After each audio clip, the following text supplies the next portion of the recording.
Hello students, good morning. Today in this session let us discuss about another type of collision, that is perfect inelastic collision with one example problem students.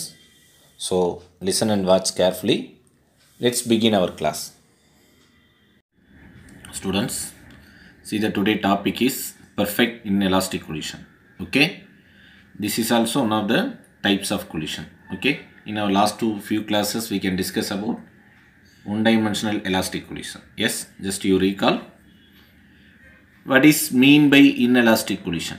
Okay, first we can see that what is mean by inelastic collision. Already you know one collision நாவே நமக்கு தெரியும், the linear momentum and total energy become conserved அப்படிங்கிறது நமக்கு தெரியும். Before and after collision, the total momentum is conserved, linear momentum is conserved, as well as that total energy is conserved. Yes, in case of one dimensional collision both will be conserved. That means total energy as well as total linear momentum is conserved. But in case of inelastic collision, the kinetic energy is not conserved. Kinetic energy is not conserved. Particularly நம்ம சொல்லணும் அப்படின்னா inelastic collision elastic collisionனா kinetic energy conservedா இருக்கும். Total energy conserved means total energyல particularா kinetic energy potential energy சேர்ந்தது தான் total energy. அதில் particularா kinetic energy conservedா இருக்கும். But in case of inelastic collision, kinetic energy is not conserved. Kinetic energy is not conserved. இப்போ இந்த kinetic energy என்ன sir ஆகும் அப்படின்னு பார்த்தீங்கன்னா, வேறு ஃபார்ம் இந்த லாஸ் ஆகக்கூடிய கைனெட்டிக் எனர்ஜி, இங்கே கைனெட்டிக் எனர்ஜி லாஸ் ஆகும். இன் பெர்ஃபெக்ட் இன்எலாஸ்டிக் கொலிஷனில் kinetic energy is not conserve. That means இனிஷியலாக கொடுக்கக்கூடிய கைனெட்டிக் எனர்ஜியும் ஆஃப்டர் கொலிஷன், அதாவது பிஃபோர் கொலிஷன் என்ன கைனெட்டிக் எனர்ஜியோ அதே கைனெட்டிக் எனர்ஜி ஆஃப்டர் கொலிஷனாக இருக்காது. ஸோ அப்போ அந்த சேஞ்சஸ் ஆகக்கூடிய kinetic energy another form like a heat, sound, vibrations இந்த மாதிரி வேறு another formக்கு கன்வெர்ட் ஆயிரும். ஓகே, ஸோ அதை தான் இங்கே சொல்கிறாங்க. So we can see the definition of perfect inelastic collision or completely inelastic collision அப்படின்னு சொல்லும்பொழுது என்ன பார்க்கணும் அப்படின்னா, stick together permanently after collision. Stick together permanently after collision objects, அந்த ரெண்டு ஆப்ஜெக்ட்ஸ். ஃபார் எக்ஸாம்பிள் இப்போ நம்ம இந்த கேசஸில் நம்ம பார்த்தோம். ஃபார் எக்ஸாம்பிள் இப்போ இந்த டயக்ராம்லேயே பார்க்குறோம். இப்போ இது M1ங்கிறது ஒரு ஆப்ஜெக்ட்டு, M2ங்கிற ஒரு ஆப்ஜெக்ட் ரெண்டுமே இருக்குது. For example perfectly inelastic collision அப்படின்னா இந்த ஆப்ஜெக்ட் என்ன ஆகும், போய் ஸ்ட்ரைக் அவுட் ஆகணும், போய் மோதணுன்னே என்ன ஆகும், இந்த ஆப்ஜெக்ட் இதுலேயே டுகெதராக போய் ஜாயின் பண்ணிடும். சிம்பிளாக நம்ம டே டு டே லைஃப்பில் நம்ம பார்க்கக்கூடிய ஒரு விஷயத்தை நம்ம சொல்கிறோம் அப்படின்னா, புல்லட் ஃபயர் பண்ணுறாங்கன்னு வச்சுங்க. ஒரு மரத்தில் வந்து ஷூட் பண்ணும்பொழுது என்னாகும், அந்த இனிஷியல் அந்த புல்லட் வெளியில் வரக்கூடிய கன்லேருந்து வெளியில் வரக்கூடிய அந்த புல்லட் தான் என்ன அப்படின்னு பார்த்தீங்கன்னா போய் மோதக்கூடிய அந்த M1ங்கிற ஆப்ஜெக்ட்டு. அந்த M2ங்கிறது இது அந்த ட்ரீ. இப்போ இந்த புல்லட் என்ன ஆகும், அந்த மரத்துக்குள்ளே போய் இதாகிடும், பில்ட் ஆகிடும், உள்ளே போய் பெர்மனெண்ட்டாக உள்ளே போய் உட்காந்துரும், வேணும்னு நம்ம எடுத்துடலாம். ஸோ அந்த ப்ராசஸ் தான் நம்ம இன்எலாஸ்டிக் கொலிஷன். அப்போ போகும்பொழுது என்ன, அந்த புல்லட்டுக்குன்னு ஒரு வெலாசிட்டி இருக்கும், வெளியில் வரும்பொழுது என்ன, அந்த மரத்துக்கூட வெலாசிட்டி என்னவோ அதை தான் ஃபைனல் வெலாசிட்டியை நம்ம சொல்ல முடியும். ஓகே, திருப்பி அந்த புல்லட் போய் பட்டுட்டு திருப்பி வரல, பட் உள்ளே போய் புதஞ்சிருது. ஸோ அதெல்லாம் simple example for inelastic collision. Okay, so what is mean by inelastic collision? The kinetic in collision, the kinetic energy is not conserved, it will be called inelastic collision. Okay, but linear momentum is conserved. Okay, first after collision they are move with common velocity. After collision க்கு அப்புறம் அந்த ரெண்டு object சேர்ந்து ஒரே வெலாசிட்டியில் தான் travel பண்ணும். That is represented V அப்படின்னு நம்ம சொல்லலாம். Okay, see the explanation of perfect inelastic collision. Consider a two bodies with masses M1 and M2. ரெண்டு பாடிஸ் உடைய மாஸ் கொடுத்துருக்காங்க, M1 and M2, move with initial velocities U1 and U2. அப்போ M1ங்கிற மாஸோட initial velocity U1, M2ங்கிற மாஸோட initial velocity U2. இது எப்போ சார், பிஃபோர் கொலிஷனுக்கு முன்னாடி. After perfect inelastic collision both object move together with common velocity. எப்போ sir? After perfect inelastic collision. Inelastic collision நடந்ததுக்கு பின்னாடி இந்த ரெண்டு ஆப்ஜெக்ட்டும் ஒரே வெலாசிட்டியில் ட்ராவல் பண்ணும். That common velocity will be call v அப்படின்னு நம்ம எடுத்துக்குவோம். இங்கே ஒரு காமனான வெலாசிட்டியில் ட்ராவல் பண்ணும். இப்போ நம்ம இங்கே என்ன பார்க்கலாம் சார்? எந்த kind of, for example elastic கொலிஷனாக இருந்தாலும் சரி, இன்எலாஸ்டிக் கொலிஷனாக இருந்தாலும் சரி, linear momentum is conserved. It's an important point. Any kind of collision, linear momentum is conserved. You know what is mean by linear momentum? Formula for linear momentum, P is equal to m into v. Yes, in case of initial velocity, the velocity symbol will be changed. That is P is equal to m into u. Yes, so அப்போ நம்ம இதை தான் எடுத்துக்கிறோம் இங்கே. Just to see, அப்போ before collision இது first object உடைய linear momentum m1 u1. That is, what is that? Linear momentum for before collision for first object. This is linear momentum of second object. This is the total momentum, total linear momentum for before collision, m1 u1 plus m2 u2.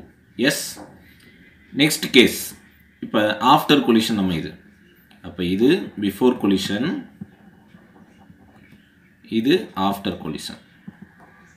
After collision நம்ம பார்க்குறோம் sir. இப்போ இது இங்கே எப்படி sir அப்படின்னா, after collision inelastic collision என்ன சொல்கிறாங்க? எல்லாமே காமன் ஒரே வெலாசிட்டியில் தான் வரும். ஆப்ஜெக்ட் ஏவாக இருந்தாலும் சரி, ஆப்ஜெக்ட் பியாக இருந்தாலும் சரி, வெலாசிட்டி வில் பி சேம். அப்போ ஃபைனல் வெலாசிட்டி நம்ம என்ன சொல்லுவோம்? வின்னு எடுத்துக்கலாம். அப்போ ஃபஸ்ட் ஆப்ஜெக்டுடைய final velocity, final linear momentum, that is P equal to m1 v1 சொல்லலாம். செகண்ட் ஆப்ஜெக்ட் உடைய ஃபைனல் ஆஃப்டர் கொலிஷனுடைய momentum p2 equal to m2 v2. Yes, இப்போ ரெண்டையும் கம்பைன் பண்ணி எழுதணும்னா m1 v வந்து காமன் தான். அப்போ m1v ப்ளஸ் m2v, காமனை வியை வெளியே எடுத்துட்டோம்னா m1 plus m2 into v. S, இதுதான் நம்ம டெக்ஸ்ட் புக்கில் இங்கே கொடுக்குறாங்க. அப்போ this momentum is after collision in inelastic collision. இதுதான் லீனியர் மூமெண்ட். இது before collision. Yes, okay. So இப்போ இது இங்கே டயக்ராமில் சொல்கிறாங்க பாருங்கள். இப்போ m1 m2, m1 m2 initially both will be same velocity, initial velocity, that is u1 and u2. It is before collision, that means ஒன்னோட ஒன்று மோதலை. ஆஃப்டர் கொலிஷன் பாருங்கள், மோதும் பொழுது காமன் வெலாசிட்டி விங்கிற காமன் வெலாசிட்டியில் இருக்குது. ஸோ அதை தாங்கி ஒரு டேப்லர் காலம்னா அப்படி ரெப்ரசன்ட் பண்ணுறான். வெலாசிட்டி, லீனியர் மூமெண்டம், அப்போ இனிஷியல் என்ன, ஃபைனல் என்ன, இனிஷியல் மூமெண்டம் என்ன, ஃபைனல் மூமெண்டம் என்ன, பிஃபோர் அண்ட் ஆஃப்டர் என்னங்கிறது இங்கே கொடுத்துருக்காங்க. பார்த்தீங்கன்னா தெரியும். அப்போ m1ங்கிற மாஸுடைய initial velocity u1, final velocity become same, that is v. At the same time, linear momentum, what is the linear momentum? Initial momentum m1 u1 and the final becomes same. Already I told, அதுதான் இங்கே டேப்லர் காலம்னு mention பண்ணுறாங்க. Okay, total மூமெண்டம்ல இருந்து common velocity என்ன அப்படிங்கிறது கண்டுபிடிக்கலாம். நம்ம conservation of linear momentum, what is that equation? That equation is இந்த ஈக்குவேஷன், இந்த ஃபார்முலா, வியோட ஃபார்முலா எங்கேருந்து எடுத்து வராங்க? m1 u1 plus m2 u2 equal to m1 plus m2 into v. இந்த ஈக்குவேஷனில் இருந்து தான் இந்த காமன் வெலாசிட்டி கண்டுபிடிக்கிறாங்க. அப்போ v is equal to என்ன பண்ணலாம்? ஜஸ்ட் இந்த m1 plus m2 கொண்டு வந்து இங்கே டிவைட் பண்ணால் we find v value. Yes, we find v value. This is the conservation of linear momentum for inelastic collision. Conservation of linear momentum for inelastic collision. Doing collision அப்போ என்னங்கிறது சொல்கிறாங்க. Okay, so நமக்கு இந்த sir இதே நம்ம பார்த்தோம்னா elastic கொலிஷனில் பார்க்கும்பொழுது ரெண்டு வெலாசிட்டிஸ், ஃபைனல் வெலாசிட்டிஸ் என்ன, அந்த ஆப்ஜெக்டுடைய ஃபைனல் வெலாசிட்டிஸ் என்னன்னு கால்குலேட் பண்ணுவோம். ஏன் சார் கால்குலேட் பண்ணுவோம்? அங்கே both mass will be given, initial velocity also given, but final velocities என்னங்கிறது ஆஃப்டர் கொலிஷன் தான் நம்ம கால்குலேட் பண்ணுவோம். ஸோ அதுதான் நம்ம இங்கே கண்டுபிடிச்சிருப்போம். Okay, at the same time here நம்ம என்ன பண்ணலாம்? இங்கேயும் ஃபைனல் வெலாசிட்டி என்னன்னு கண்டுபிடிக்கிறோம். But it is common for both two masses, ரெண்டு மாசஸ்க்குமே இந்த வெலாசிட்டிங்கிறது common. Yes, that's all. That value becomes m1 u1 plus m2 u2 divided by m1 plus m2. Yes, this is the equation number 4.63. Okay, so இதை base பண்ணி என்ன ஒரு problem நமக்கு இங்கே எக்ஸாம்பிள் நம்பர் 4.21ல கொடுத்துருக்காங்க. ஜஸ்ட் இந்த ப்ராப்ளம் பார்க்கறதுக்கு முன்னாடி once again we recall perfect inelastic collision. What is perfect inelastic collision அப்படின்னா முக்கியமாக பார்க்கக்கூடிய பாயிண்ட் என்னென்ன அப்படின்னு பார்த்தீங்கன்னா first linear momentum is conserved. First point, linear momentum is conserved. Second point, kinetic energy is not conserved. And the third point, both after collision, both two objects move with common velocity. That common velocity is v is equal to m1 u1 plus m2 u2 by m1 plus m2. This is the common velocity for after collision in inelastic collision type. Okay. Now we see that example number 4.21. See that question first. A bullet of mass 50 gram is fired from below into a suspended object of mass 450 gram. Yes, a bullet of mass 50 gram is fired below into the suspended object of mass 450 gram. அப்போ ஒரு 450 இந்த டயக்ராமில் பார்த்தீங்கன்னா தெரியும். அப்போ ஒரு புல்லட்டுடைய mass, இப்போ இது புல்லட்னு consider பண்ணோம் அப்படின்னா இந்த புல்லட்டுடைய மாஸ் என்ன சொல்கிறாங்க, லிசன், இந்த புல்லட்டுடைய mass 50 gram. This is the mass of the bullet. We take this is one m1 50 gram. This is the suspended object of mass. This is 450 gram. Yes, 450 gram. See the both unit becomes gram. It not a SI unit. Yes, gram is the CGS unit, the CGS unit of mass. Okay, so இப்போ என்ன பண்ணுறோம், the object rise through the height 1.8 meter with bullet remaining inside the object. Find the speed of the bullet. Final velocity என்ன அப்படிங்கிறத இங்கே கண்டுபிடிக்க சொல்கிறாங்க. S, எப்படி the object rise through a height. இப்போ இந்த ஆப்ஜெக்டை 1.8 மீட்டர் ஹைட்டுக்கு ரைஸ் பண்ணுறோம். அப்போ புல்லட்டை ஃபயர் பண்ணும் பொழுது அப்போ அந்த புல்லட் எங்கே இருக்குங்க, ரிமைனிங் இன்சைட் த ஆப்ஜெக்ட். அப்போ என்ன ஸ்பீடில் அந்த புல்லட் போய் உள்ளே இருக்கும், அதான் கொஸ்டின். ஓகே, அப்போ find the speed. What is the speed? Speed nothing but velocity. Speed nothing but velocity. That is final velocity R common velocity. இங்கே இருக்கு பாருங்கள், இந்த ஃபைனல் வெலாசிட்டி ஆஃப்டர் கொலிஷன் என்ன வெலாசிட்டிங்கிறதா நமக்கு இங்கே question. Okay, see that first நம்ம என்ன செய்யணும், கொடுத்துருக்க இந்த ரெண்டு மாசையும் எஸ்ஐ யூனிட்டு கன்வெர்ட் பண்ணணும். ரெண்டு மாசையும் நம்ம எது கன்வெர்ட் பண்ணுறோம், எஸ்ஐ யூனிட் கன்வெர்ட் பண்ணுறோம். ஏன் சார்னா already I told G is a gram, it's a CGS unit. So CGS யூனிட்டில் வந்து எஸ்ஐ யூனிட்டு கொண்டு வரணும். அப்போ 50 கிராம் அப்படின்னா gram will be converted into kilogram. Just you divided by 1000 or multiply by 10 power minus 3. அப்போ 1000 all divide பண்ணிங்கன்னா we get this value 0.05 kilogram. Here also we divided by 1000. அப்போ 1000 divide பண்ணிங்கன்னா gram கிலோகிராமாக convert பண்ணுவோம். So kilogram convert பண்ணிட்டோம். இப்போ ப்ராப்ளம்குள்ளே போயிடலாம். Okay, அப்போ the speed of the bullet first. அப்போ நமக்கு இந்த ஃபார்முலாவில் v கண்டுபிடிக்கணும். நமக்கு என்ன தேவை, m1 u1 தெரியணும், m2 u2 தெரியணும். இங்கே m1 m2 கொடுத்துட்டான், u1 u2 கொடுக்கல. அப்போ u1 u2 நம்ம கண்டுபிடிக்கணும். எப்படி சார் கண்டுபிடிக்கலாம் அப்படின்னு பார்த்தீங்கன்னா இந்த தியரி கான்செப்ட் வச்சு தான் நம்ம சொல்கிறோம். see the speed of the bullet is u1. இது சார் ஃபயர் பண்ணும்பொழுது அந்த புல்லட் போகக்கூடிய ஸ்பீடு தான் u1னு கன்சிடர் பண்ணுறோம்.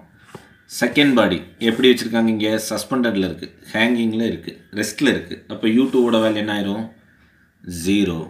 u2 becomes 0. அப்போ காமன் வெலாசிட்டி தான் நம்ம ஏற்கனவே கொஸ்டினில் சொன்ன மாதிரி v என்னன்னு கண்டுபிடிக்கிறோம்.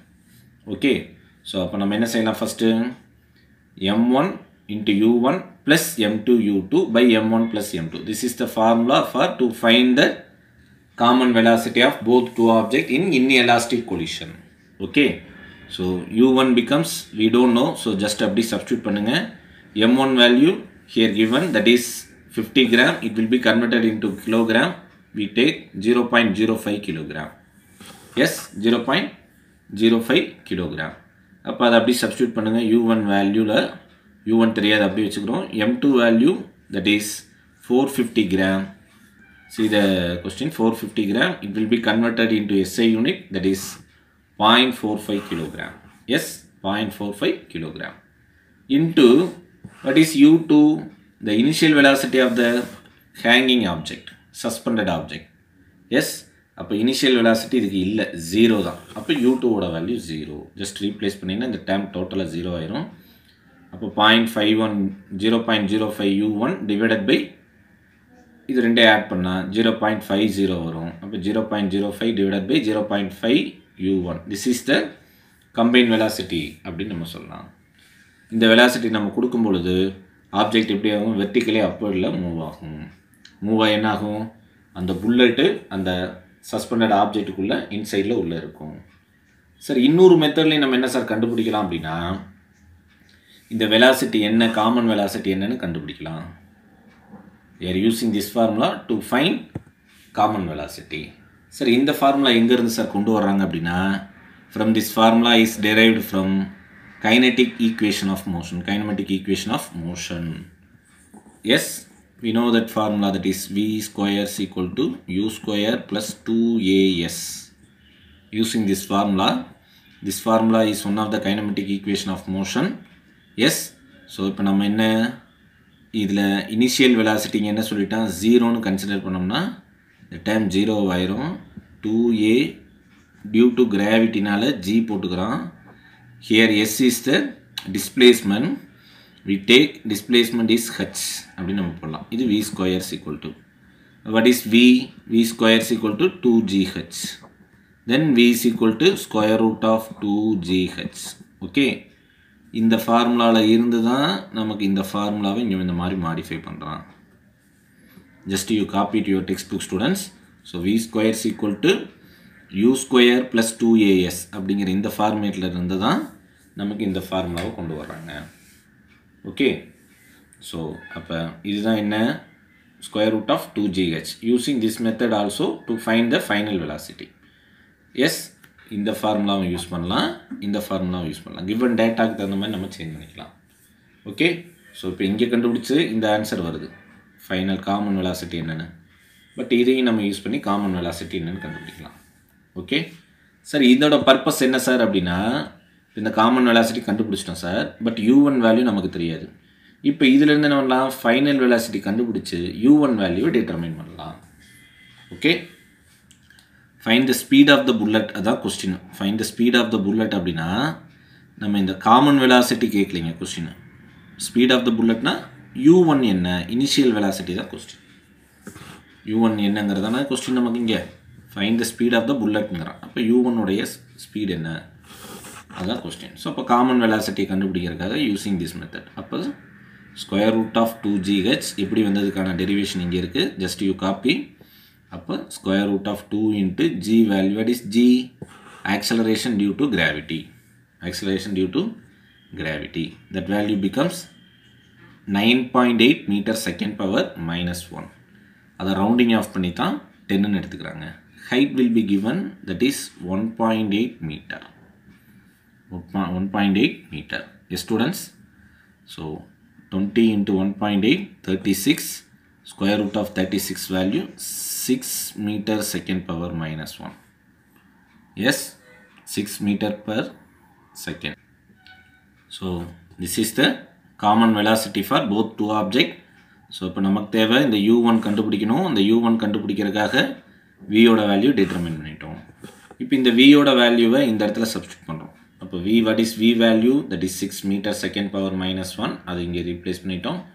0.05 divided by 0.50 into u1. We need u1 value. Just இது அப்படிங்கிட்டு வச்சுட்டு ரிமைனிங் டைமை லெஃப்ட் ஹேண்ட் சைடு கொண்டு போயிருங்க. அப்போ 6 into 0.5 divided by 0.05. இதை மல்டிப்ளை, இதை சிம்பிளிஃபை பண்ணால் we get 10. இந்த வேல்யூவோட வருதுங்க 10. அப்போ 10 into ஆல்ரெடி இருக்கக்கூடிய 6 60. அப்போ initial velocity of bullet is 60 meters per second. 60 meter per second. Yes, that's all. Okay, so today class we can discuss only simple topic with one example problem. What is that simple topic? Perfect inelastic collision. Perfect inelastic collision. What is perfect inelastic collision? Collisionனாவே kinetic இல்லையா, சரி, collisionனாவே linear மூமெண்டமும் எனர்ஜியும் கன்சர்வ்டாக இருக்கணும் physics concept படி. But inelastic collision அப்படின்னா மொமெண்டம் மட்டும்தான் கன்சர்வ்டாக இருக்கும், எனர்ஜி நாட் கன்சர்வ்டு. பர்டிகுலராக எந்த எனர்ஜி நாட் கன்சர்வ்டு சொல்லலாம்? Kinetic energy is not conserve.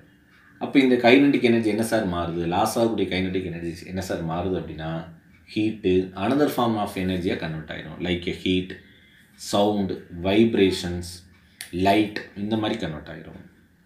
Okay, so அதுலேருந்து நம்ம என்ன பண்ணோம்? ஆஃப்டர் கொலிஷனில் காமன் வெலாசிட்டி என்ன அப்படிங்கிறது லீனியர் மூமெண்டமுடைய ஈக்குவேஷன்ஸை வச்சு நம்ம கால்குலேட் பண்ணோம். Yes, so that is common velocity. இதுக்கடுத்து சார், இதுக்கடுத்து என்ன பண்ணோம்? ஒரு ப்ராப்ளமில் இனிஷியல் வெலாசிட்டி கண்டுபிடிக்கிறதுக்கு என்ன மெத்தடுங்கிறத வச்சு நம்ம இனிஷியல் வெலாசிட்டி என்னங்கிறத டிட்டர்மைன் பண்ணோம். Okay, that's all. Students, here we can see the next topic of today's class, that is loss of kinetic energy in perfect inelastic collision. சரி, ஏற்கனவே நம்ம இதுக்கு முன்னாடி டாப்பிக்லேயே நம்ம பார்த்தோம் kinetic energy not conserve. Kinetic energy loss ஆகிரும், ஒரு particular amount of kinetic energy loss ஆகும். அப்போ அந்த கைனெட்டிக் எனர்ஜியோட வேல்யூ என்னங்கிறத நம்ம இங்கே டிட்டர்மைன் பண்ணுறோம். எவ்வளோ கைனெட்டிக் எனர்ஜி லாஸ் ஆகுது அப்படிங்கிறத பார்க்குறோம். ஆல்ரெடி இதுக்கு முன்னாடி இதுலேயே நான் சொன்னோம், என்ன சொன்னோம்? சப் இந்த பர்ஃபெக்ட் இன்எலாஸ்டிக் கொலிஷனில் கைனெட்டிக் எனர்ஜி டூயிங் கொலிஷன் அப்போ ட்ரான்ஸ்ஃபர் ஆகிரும், லாஸ் ஆகும் அப்படிங்கிறது சொன்னோம். என்ன மாதிரி சார் ட்ரான்ஸ்ஃபர் ஆகுது அப்படின்னா it form converted into another form like a thermal means heat, light, sound, vibrations, இந்த மாதிரி மாறும். ஸோ இப்போ இங்கே என்ன பண்ணுறாங்க? அந்த லாஸ் ஆஃப் கைனெட்டிக் எனர்ஜியோட வேல்யூ என்னங்கிறத இங்கே டிட்டர்மைன் பண்ணுறான். ஓகே, ஸோ இந்த கேஸில் அந்த லாஸ் ஆஃப் கைனெட்டிக் எனர்ஜியோட வேல்யூ என்ன, எந்த கேஸில் இங்கே இன்எலாஸ்டிக் கொலிஷனில் என்னங்கிறத பார்க்குறோம். ஸோ அப்போ ஃபஸ்ட் இங்கே பாருங்கள் என்ன பண்ணுறான்? டோட்டல் கைனெட்டிக் எனர்ஜி பிஃபோர் கொலிஷனில் டோட்டல் கைனெட்டிக் எனர்ஜி என்னங்கிறத பார்க்குறான். அப்போ what is the expression for kinetic energy? You know the expression for kinetic energy KE is equal to half mv². This is the common formula for kinetic energy. தான் kinetic எனர்ஜிக்கான formula. இந்த வெலாசிட்டிஸ் மட்டும் மாறும் sir. Initial வெலாசிட்டினா we take u1 u2 something. ஒரு ஆப்ஜெக்ட்னா u எடுத்துக்கலாம். ஹியர் கொலிஷன்னாவே நமக்கு தெரியும் ரெண்டு ஆப்ஜெக்ட் வேணும். அப்போ ரெண்டு ஆப்ஜெக்டுடைய இனிஷியல் வெலாசிட்டி எடுத்துக்கிறோம். அப்போ ரெண்டு ஆப்ஜெக்டுடைய initial velocity u1² u2², but half will be same. அப்போ m1 u1² m2 u2² எடுத்துக்கலாம். Mass will be different. Yes, சரி, இப்போ இதையும் நம்ம என்ன பண்ணலாம்? ஹாஃபை காமனாக வெளியே எடுத்துட்டோம் அப்படின்னா இந்த எக்ஸ்பிரஷனை 1/2 காமனாக வெளியே எடுத்துட்டோம்னா m1 u1² plus m2 u2² இப்படி எழுதலாம். எஸ், இது என்னது sir? Before collision total kinetic energy. Before collision. After collision என்ன sir total kinetic energy? After collision உங்களுக்கு தெரியும் இன்எலாஸ்டிக் கொலிஷனில் after collision velocity becomes constant. Velocity கான்ஸ்டன்ட்ங்கிறது நமக்கு தெரியும், தட் இஸ் v. அப்போ half m1 plus m2 into v². இது எப்படிங்கிறது நம்ம இதுக்கு முன்னாடி அந்த linear மூமெண்டம்லேயே காட்டியிருப்போம்.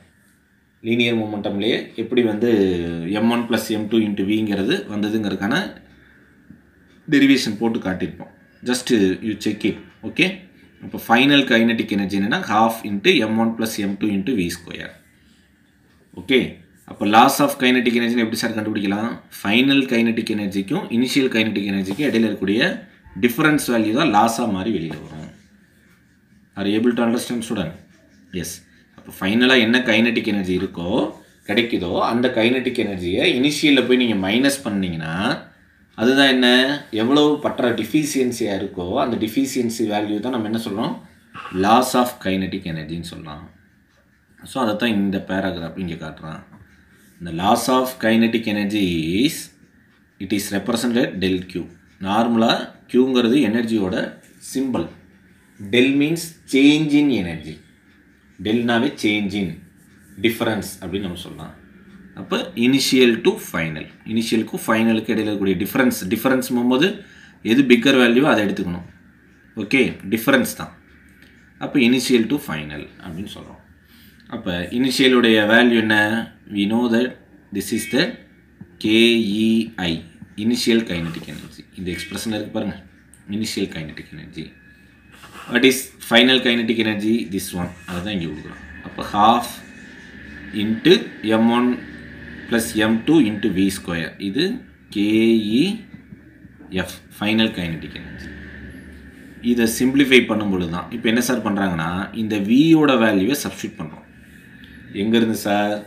Substituting equation number 4.63. What is that equation number 4.63? This is the 4.63. What is the? This is equation is 4.63. That is v value, common velocity value. எடுத்துட்டு வந்து எங்க sir substitute பண்றாங்க? இந்த v ஸ்கொயர்ல சப்ஸ்டியூட் பண்றாங்க. அப்ப சப்ஸ்டியூட் பண்ணி அந்த v ஐ எப்படி எக்ஸ்பேண்ட் பண்றாங்க? Using a plus b whole square ஃபார்முலாவை யூஸ் பண்ணி இந்த v ஐ எக்ஸ்பேண்ட் பண்றாங்க.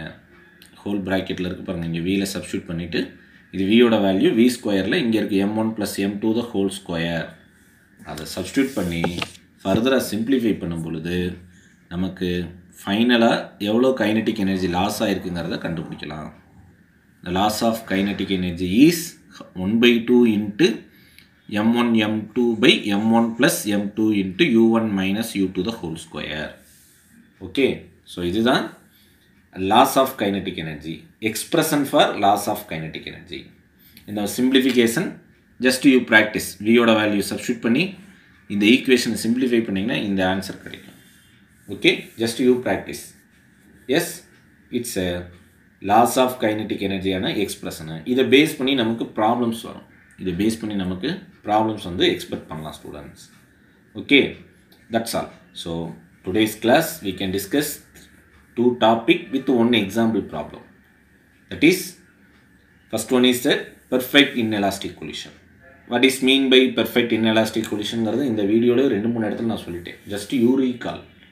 okay, linear momentum is conserved, total energy is not conserved, particularly kinetic energy is not conserved. okay, what is the final velocity ங்கிறது பார்த்தோம். common velocity னா வரும், அது பார்த்துட்டோம். அதுக்கு அடுத்து இந்த லாஸ் ஆஃப் கைனெடிக் எனர்ஜி எவ்வளவா இருக்கும், இந்த வேல்யூ என்னங்கிறத எக்ஸ்பிரஷனாகவும் நம்ம இங்கே பார்க்குறோம். ஸோ அதுக்கு முன்னாடி என்ன ஒரு எக்ஸாம்பிள் ப்ராப்ளம் பார்த்தோம். Okay, that's all. Today's class gets over students. Thank you.